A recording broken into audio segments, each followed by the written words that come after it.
जय श्री कृष्ण। कल हमने 5वें अध्याय का 10वां श्लोक देखा था, जिसमें एक शब्द आया था संगयुक्त, और उस पर एकनाथ महाराज की जो बात थी कि संगयुक्त से संग मुक्त होना कितना अच्छा है। और संग मुक्त होने के लिए हमने उदाहरण देखा था हमारे गृहस्थाश्रम से हम कैसे चलें कि हम अंततः वानप्रस्थाश्रम में आते आते हमारा सिर्फ एक ही ध्येय हो कि अब सब कुछ जो है ईश्वर प्राप्ति के लिए है, और उस समय सभी संग से हम मुक्त हो सकते हैं। और यह करते समय एक बात उठी थी कि जब हम कोई कर्म करते हैं, सकाम कर्म जो कर रहा है उसको तो उसका फल मिलना ही है, निश्चित रूप से ही मिलना है। निष्काम कर्म करने वाले का भी फल तो मिलना है, वह उसको नहीं चाहिए है, इसलिए उस पर परिणाम नहीं होना है। पर जो फल प्राप्ति होती है वो किस प्रकार से होती है, तो एक 4 शब्द जैसे देखे थे कि दृष्ट है, अदृष्ट है। तो यहाँ क्या हमें कुछ समझना बहुत ज़रूरी है, क्योंकि कुछ शब्द हम सहज रूप से प्रयोग में ले आते हैं। तो क्रियमाण कर्म दृष्ट कर्म है। क्रियमाण मतलब आज हमने क्रिया की और उसका फल मिल ही जाता है। भूख लगी, खाना खाया, तृप्ति मिल गई। प्यास लगी, पानी पिया, तृप्ति मिल गई, है ना। चक्कू उठा के हाथ पर चलाया, कट गया, है ना। ठंड लगी, स्वेटर पहन ली, ठंड चली गई। तो कुछ कर्म हम जिस उद्देश्य से करते हैं उनकी फल की प्राप्ति हमें तत्काल हो गई है। साधारण तौर से दृष्ट कर्म हम स्वयं के लिए ज़्यादा करते हैं। खाना बनाया और दूसरे को खिला दिया, उसकी तृप्ति हुई, उसका परिणाम आपको मिलने वाला है, तत्काल मिलने वाला है क्या पता नहीं। परंतु यदि यह कर्म का परिणाम हमें तत्काल आनंद हो गया, इससे मिला है तो कोई बात ही नहीं है।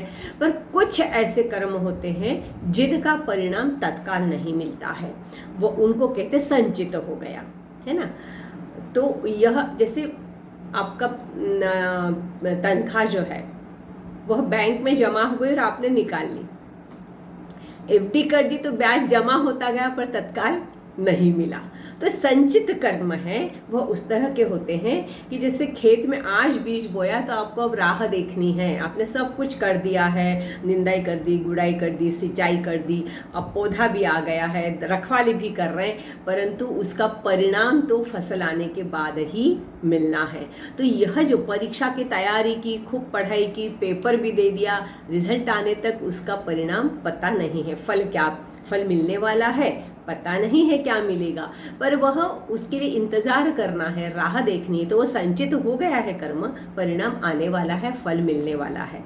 तो यह संचित कर्म जब यहीं के यहीं पूरा होता नहीं है, देखो संचय ज़्यादा होता है, रोज तो कर्म करते हैं अच्छे बुरे सब तरह के, तो कभी अच्छाई के लिए कभी बुराई के लिए वो अपनी तराजू ऊपर नीचे होती रहती है। तत्काल परिणाम इसी जन्म में सबके मिलना संभव भी नहीं होता है, एक ही साल के अंदर मिलना संभव नहीं होता है। कुछ गृहस्थाश्रम में संचित किया है तो जाके वानप्रस्थाश्रम तक उसके परिणाम मिल सकते हैं आपको। तो यह जो संचित कर्म इतने दिनों तक जब एकत्रित रहता है, पक्व होने के बाद मिलता है, तो प्रारब्ध बन के आता है हमारा अगले जन्म में हमारे साथ। इसलिए क्या कहते हैं कि मरने के बाद यहाँ से कुछ भी साथ में नहीं जाने वाला है। कितनी भी धन संपत्ति गाड़ लो, जमा कर लो, सोना चांदी इकट्ठा कर लो, कपड़े लत्तों से सब भर लो, सब अपनी पूरी अलमारियाँ, कुछ भी साथ नहीं जाएगा, कर्म साथ जाएंगे ही, वो प्रारब्ध बन के ही आएंगे ही। तो वह प्रारब्ध जब आता है तो फिर उसके आधार पर आपका सब कुछ निर्धारित होता है।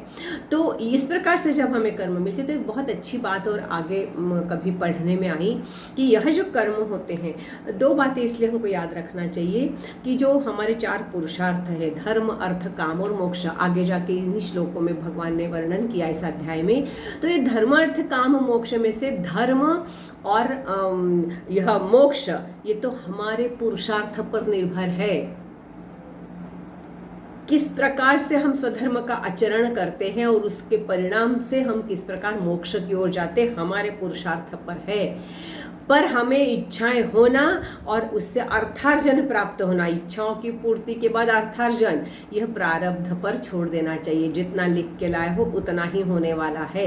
और यह जो प्रारब्ध बनता है, यह जो संचित कर्म आता है, इसमें यह किस किस को इसके परिणाम मिलते हैं। ये भी एक बड़ी अच्छी बात पढ़ने में आई थी कि कुछ कर्म संचित में जाते नहीं हैं।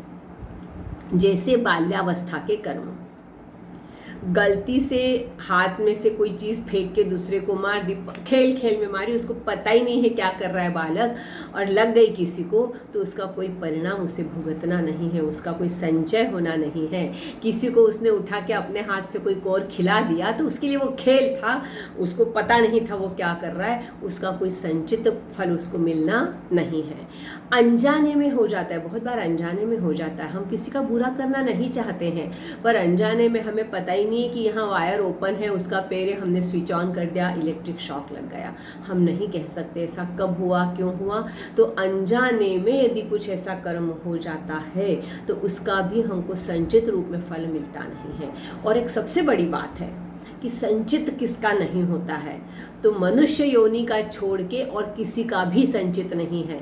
देव योनि नहीं, गंधर्व योनि नहीं, पशु पक्ष की योनि नहीं। क्यों नहीं?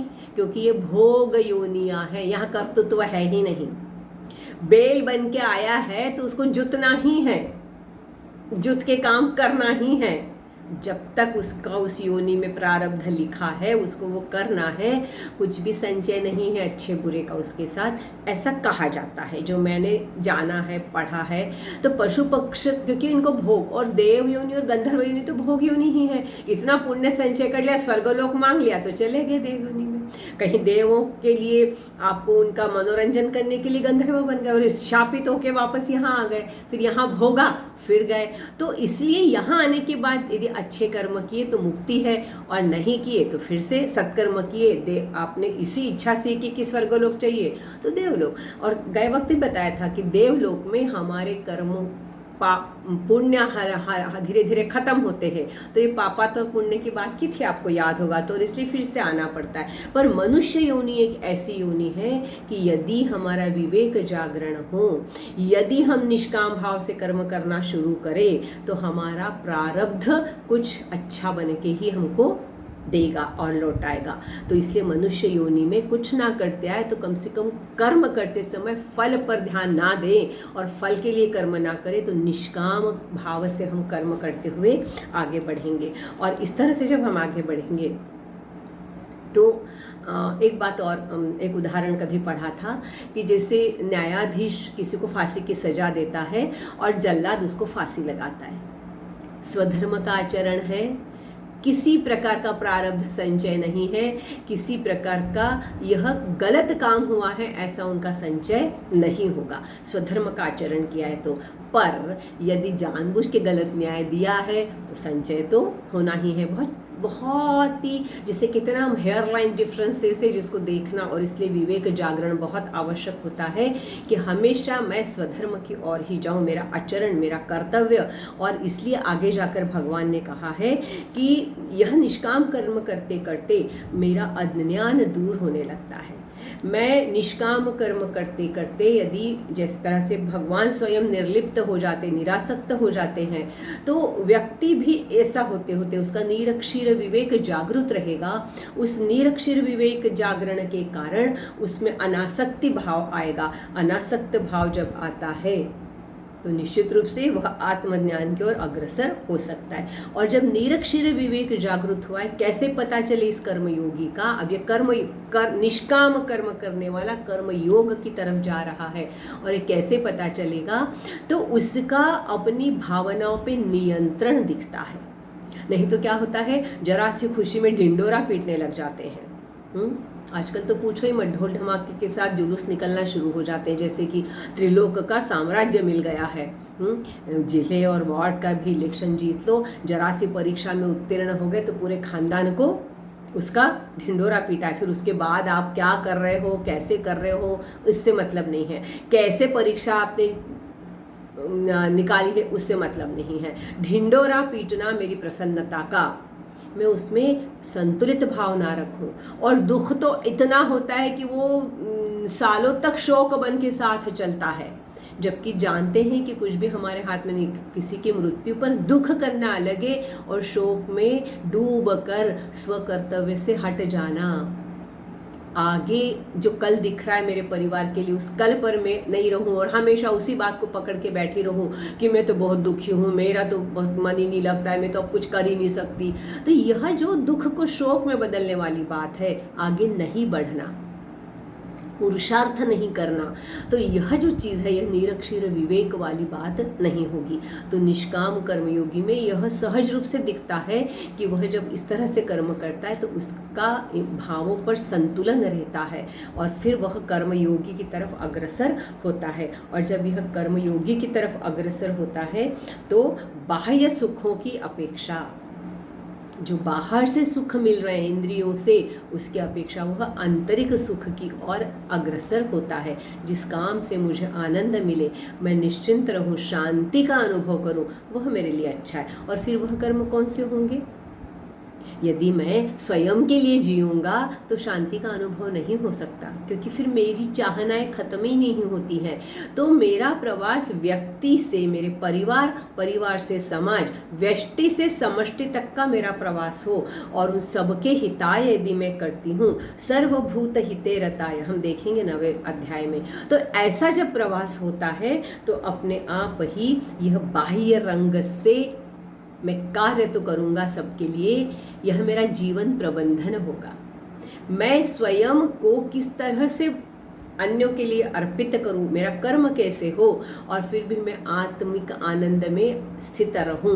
तो यह मेरा जीवन प्रबंधन मुझे जब करते आएगा, मेरे भावनाओं पर नियंत्रण रखते आएगा, मैं दूसरों के लिए जीता हूं क्या, यह मुझे देखते आएगा, और फिर मेरा कर्म जो है यह फल प्राप्ति के लिए नहीं होगा। इस तरह से जब मैं जीवन प्रबंधन की ओर अग्रसर होता हूँ तो स्वयमेव रूप से मैं अपने आप एक निष्काम कर्म करते करते कर्मयोगी, और यह कर्मयोगी कर्म संन्यास तो होगा ही उसका। और योगी जब बनता है, अब योगी बना क्या? अब यहाँ बात उठती है कि योगी बना क्या, क्योंकि निष्काम कर्म करते करते उस कर्म से निरासक्त जब होता रहे तो योगी बनना मतलब क्या है? आसान नहीं है। अंतर्मुख होना आसान नहीं है। इसके लिए भगवान इसी अध्याय में 27-28वां जो श्लोक है अंतिम में, वहाँ हमको बताते हैं कि इसके लिए तुम्हें स्वयं पर नियंत्रण करना बहुत आवश्यक होगा, इंद्रियों का निग्रह करते आना आवश्यक होगा। और इसके लिए सिर्फ निष्काम भाव से कर्म कर रहा हूँ इतना पर्याप्त नहीं होगा, तो वह हो रहा है क्या ये देखना, स्वयं का अवलोकन करते आना आवश्यक है। स्वयं का अवलोकन कभी क्षण मात्र के लिए कर रहे हो क्या, यह करना आवश्यक है। शांत चित्त से इस पर विचार करना आवश्यक है। इतनी आपाधापी होती है, और सही बात तो यह है कि हम अंतर्मुख होकर स्वयं का विश्लेषण करने से डरते हैं, क्योंकि हमारा मन सर्वदर्शी सर्वसाक्षी है और सत्य वचन कहने वाला है। वो हमको कहता है, यदि वह विवेक बुद्धि का साथ देता है तो हमें टोचता है, हमें कहता है, तो क्या हम अंतर्मुख होते हैं? हम डरते हैं। तो हम निश्चय करके अंतर्मुख होने के लिए शांत चित्त से बैठ सकते हैं क्या? कभी इस तरह से चित्त को शांत करके देख सकते हैं क्या? और यदि ऐसा करना है, यदि मेरे को निष्काम कर्म करते करते स्व अवलोकन करना है, स्व अवलोकन से स्वयं की पहचान मुझे करते आना है, और तब मैं अपने इंद्रियों को अंदर की ओर मोड़ सकूं और तब मैं कर्मयोगी बन सकूं, इसके लिए फिर भगवान कहते हैं कि क्या करना होगा? निश्चित रूप से एक स्थिरासन में बैठना आवश्यक है। चित्त को एकाग्र करने के लिए अपना ध्यान भ्रुकुटी के मध्य में लाकर रखना आवश्यक है। अर्थात जिस योगा की हम बात सुन रहे ना, तो योगाड़े, तो हमारे लिए योगाड़े मतलब क्या हो गया? योगा गाते हैं, सुनते नहीं है। योग शब्द है, योग ही रहने दो। योग का अर्थ है जुड़ना, तो हमारा चित्त और शरीर और मन एक साथ जुड़ते हैं क्या?